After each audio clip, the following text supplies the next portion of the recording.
At the £350,000 sterling, what is it in euro? At the time it was €415,000 tax free. Okay. Now, don't get me wrong. When I got the phone call, I had it spent in my head in 10 minutes. 10 minutes. So I was thinking about Lamborghinis and Porsches, and I was like, I don't think I'd look right driving around hanging in a Lamborghini. 15-year-old Brendan just comes in and takes over. Welcome to Kildare, home of fast horses, ancient legends, and Brendan Donnelly. Now, who is Brendan Donnelly, I hear you ask? King of the snack box, expert in verbal gymnastics, anchor of the Borough darts team, because legend has it, he's the only man who can throw a straight dart after a rake of pints. But most importantly, he's the winner of the luxurious Spanish villa. And I'm about to head off to Kildare town and catch up with him and see how life's been treating him since his big win.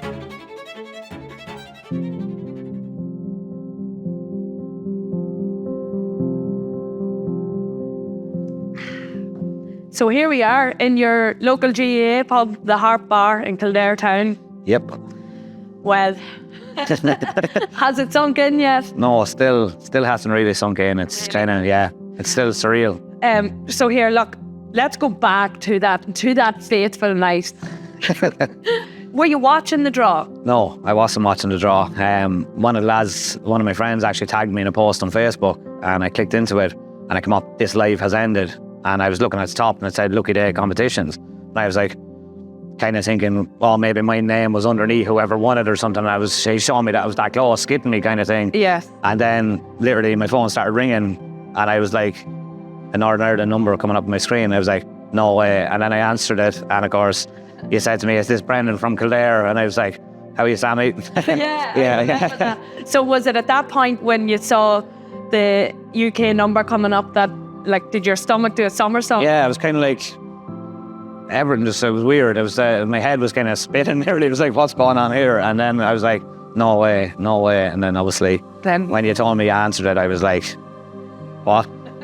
Yeah, because I remember you were kind of more in shock than anything. Well, I remember because you were saying to me, was there anyone else in the house? And I said, yeah, my partner's in bed. And you were like, we'll go and wake her up. Yeah. So I was like, I was actually coming out through the hall to wake her up then, and she was coming out. She heard me on the phone, so she was coming out, and then I just said to her after winning the villa, and she nearly lost her life as well. And did she? Mental, yeah. But so I didn't know what to do after that. And what was your reaction then? So the phone call, say, only lasted a couple of minutes. Yeah, exactly. And then you put the phone down. What did you and your partner do, or what was your reaction? We were just looking at each other like, no way, no, like, what? No, she's like, are you for real? I was like, yeah, I'm for real, yeah. So it was it was brilliant. And I walked outside then. I was outside for about 20 minutes trying to get my head together. Well, that was my next question. So, like, did you get to sleep that night, or did... Or I didn't. She was actually going back to bed, and I went down and I said to her, no. I said, we're going up. And I said, we'll get a drink out of the fridge here and we'll sit down.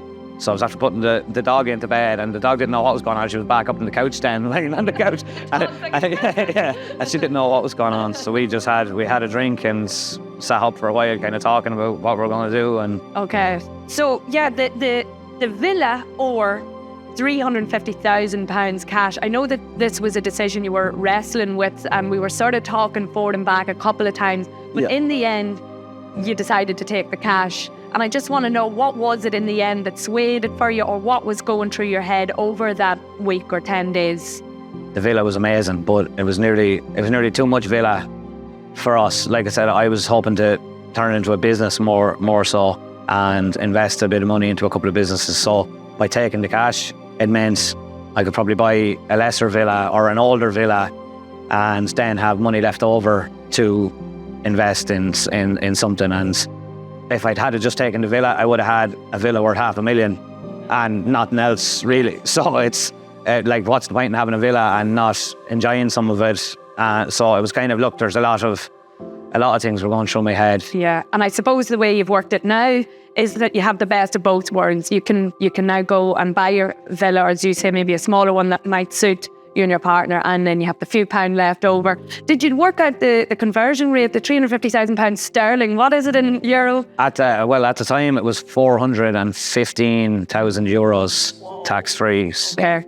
Yeah, so it was kind of crazy. It's That's a nice wee sum. yeah, it's handy for a Sunday night's work. Yeah, yeah.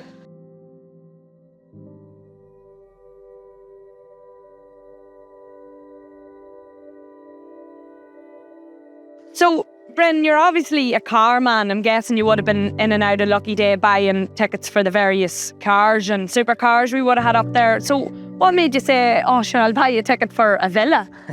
Well, I was buying a ticket for a tractor. Oh, right. Yeah, that night, and it just came up on the screen beside it, a villa, and I was looking at my Revolut account, and I had like 28 quid or whatever in it, and I was like, right, well, that'll cover the two of them, and I bought one ticket. No way, one ticket. One ticket. I suppose that all it takes is one ticket. Yeah, like, it's isn't it? it's crazy. My niece was actually telling me then, like 3 days later, her boyfriend's mother actually bought a ticket because she was telling her, obviously, that I won the villa. Yeah. So bought a ticket for a blue Evo 9 and ended up winning that too. Oh, Lynette. Yeah. You know Lynette? Well, I don't know her personally, but my niece has gone out with her sons. Okay, my God, it's a small world, isn't it? That's crazy. But yeah, look, one ticket, that's all it takes. One ticket and it could change your life or anyone's life. And there's a villa up at the minute now. Another one. Do you think will you buy a ticket for it? Definitely. Oh, you will?